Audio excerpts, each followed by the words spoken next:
Hey everyone, welcome back. This special episode is intended as a morale boost to anyone out there feeling social isolation, loneliness, depression, anyone feeling anxious about the future, suffering unemployment, or worried about yourself, your family, or others as part of the COVID-19 pandemic. I'm going to share concepts from the book, Gentleman's Guide to Flirting, that I think might help. The book, as the title suggests, is focused on meeting women, but the concepts covered in the book have much broader applicability than that, especially in part 1. Let's dig into this a bit because I think a lot of people might benefit from it. But first, a quick word from our sponsor, me.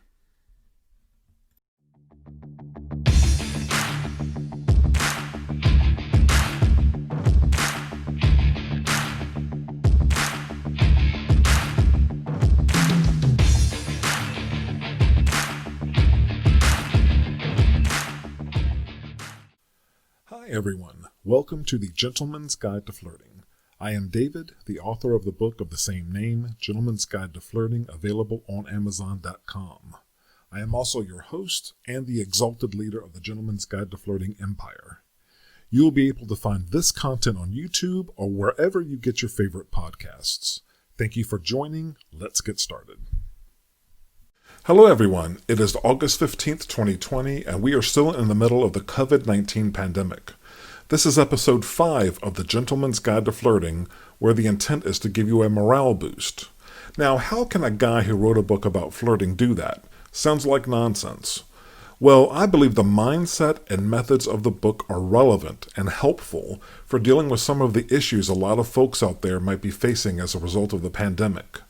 I wrote this book to help change the culture in a small way, and the method that I went with to achieve that goal ended up having a much broader applicability to other problems.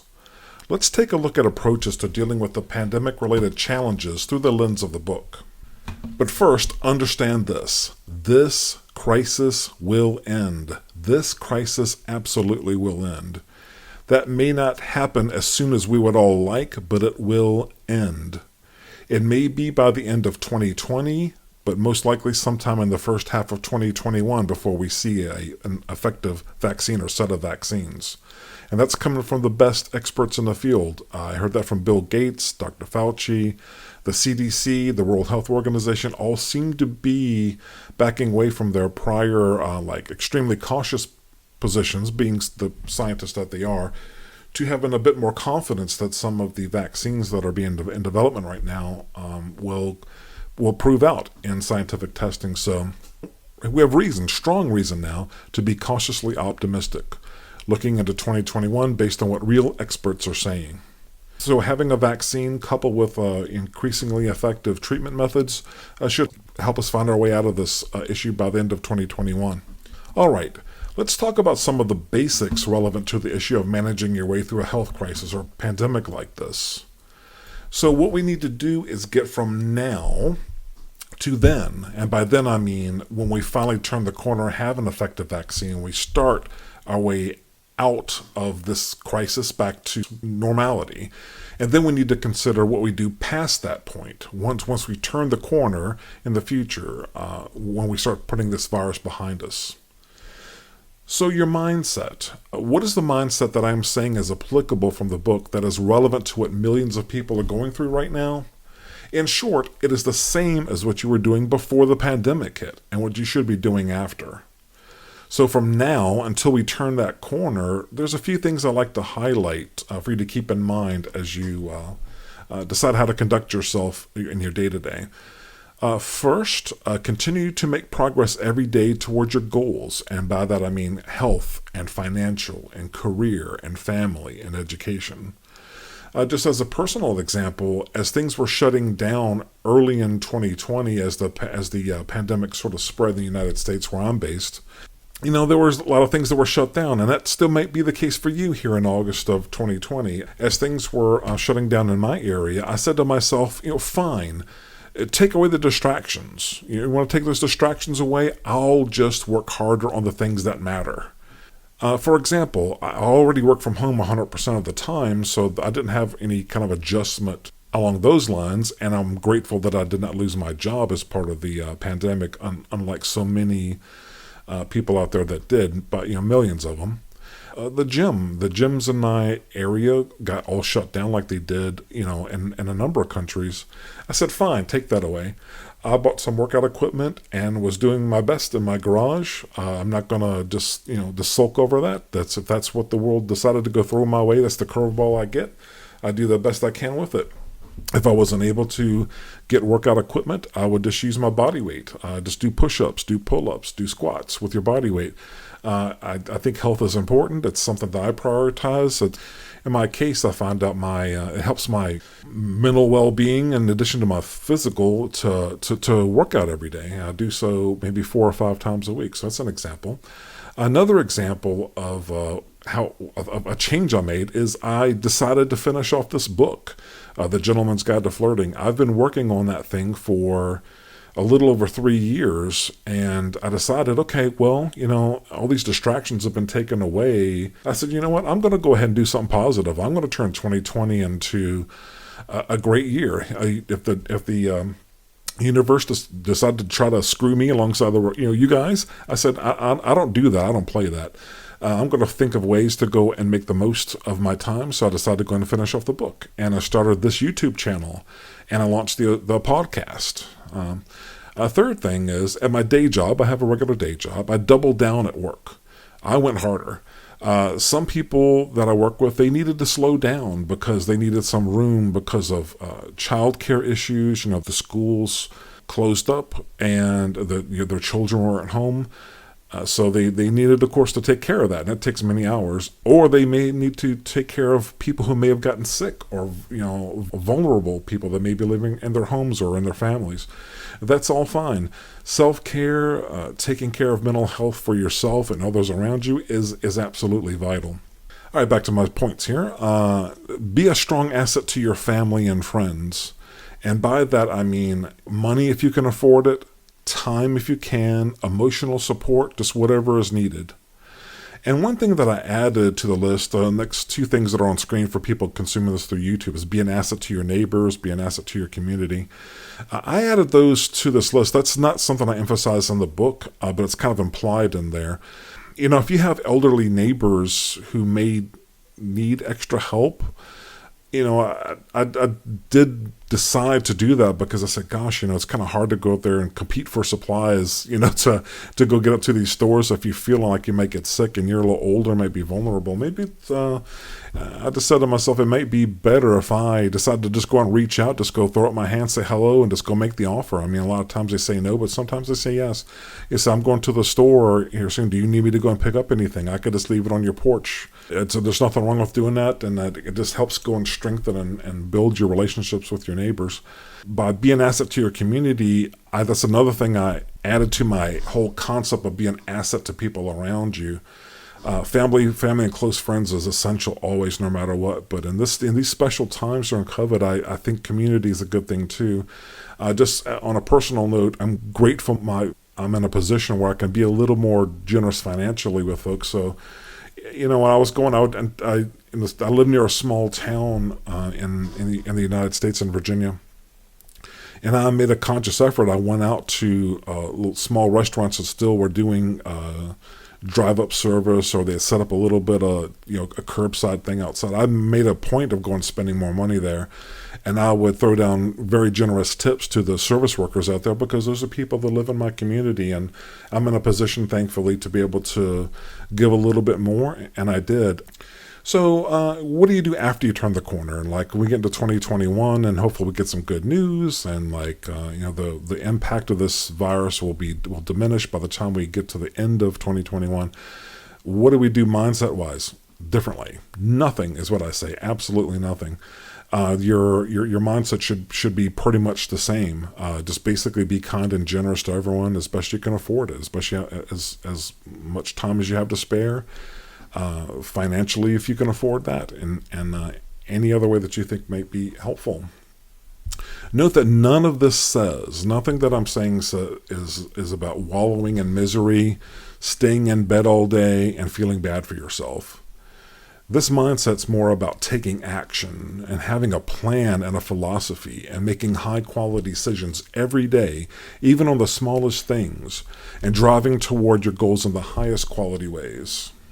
If things become too much, go back to your priorities. What's on screen right now, and I'll read this out for the benefit of the people listening via podcast.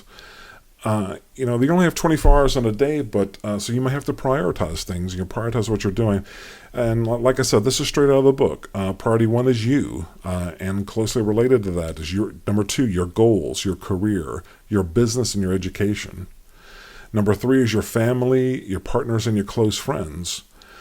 Now remember, this may sound selfish on the surface, but the reason why you're putting so much into 1 and 2, why you're putting so much into you, yourself, your goals, your career, etc., is that you want to be as strong of an asset, as valuable of an asset as possible to these people, to your family, to your close friends, to other people that you care about.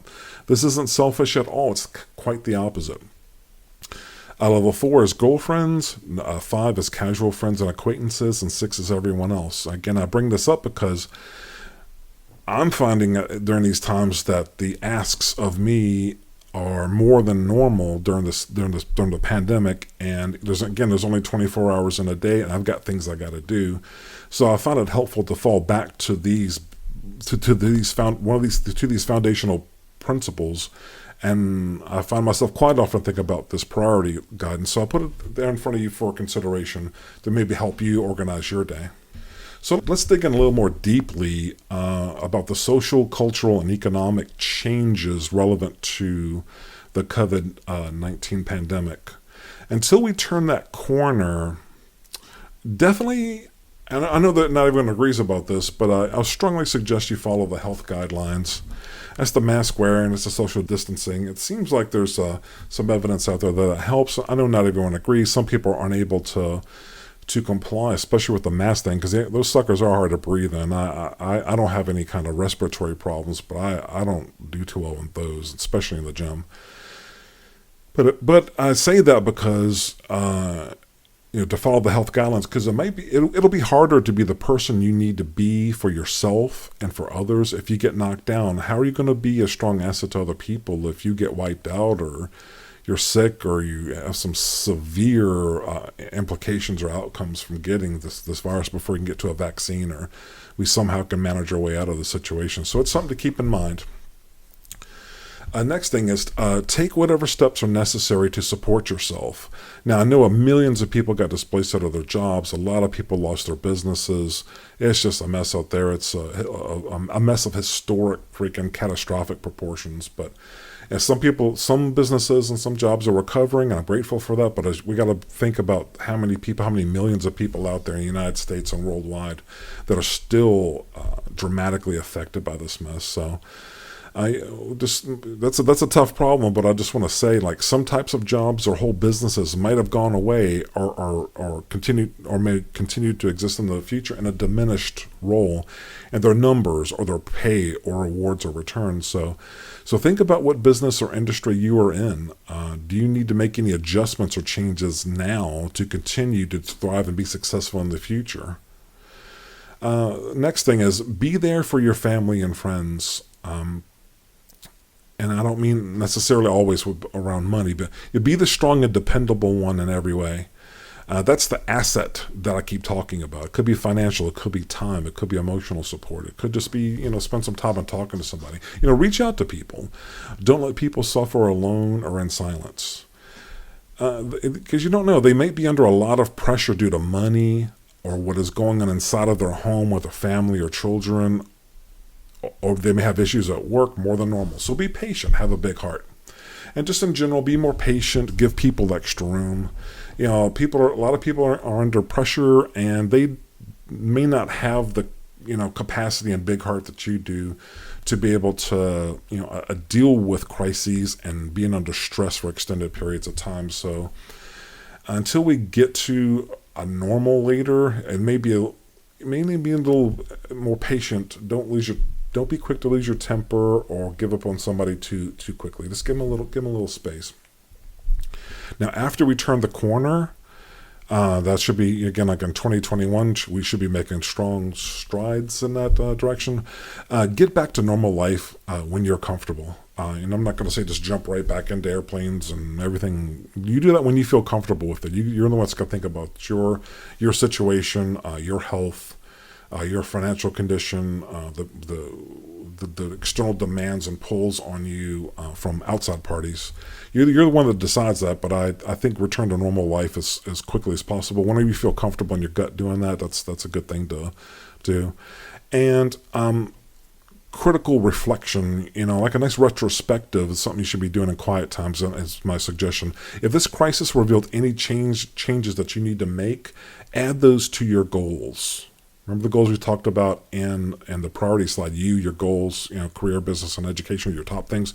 You do a careful inventory of your goals to see if during this crisis you need to make any changes regarding people or your career or your day-to-day, your decision-making process, your thought process. Another thing I want to point out is that from a mindset perspective, positivity. Being positive is cool now. It's cool. It is cool to be positive. It's not cool to whine and complain. If you're predictably positive, people will notice that while you're in this mess and afterward. They'll see that in you. That'll be your family, your friends, your coworkers, your clients, your colleagues. They'll see that in you. They'll be drawn to you. They'll feel your energy and they'll feel your confidence. I'd like to wrap up by saying this crisis will end, but history tells us there will be more crises, so be prepared. By the end of 2021, things will be better, and in a few years' time, human nature being what it is, people will have largely forgotten about this period, but you learn from it. More crises are coming. We had the 2007 to 2009 financial crisis. Now we have this in 2020, only a dozen or so years later. There's nothing in my crystal ball telling me that this is the last major crisis. And as a matter of fact, more crises, financial and health, are inevitable, which means you need to be ready and prepare in between. I believe the principles and mindset from the book certainly apply. We talk more about all of this in the book in part 1 and part 4. In the book, we show how all of these concepts and methods fit together to help you be as successful as you want with women, but the benefits appear in everything you do. That's all that I have for now. I hope that helped. See you later.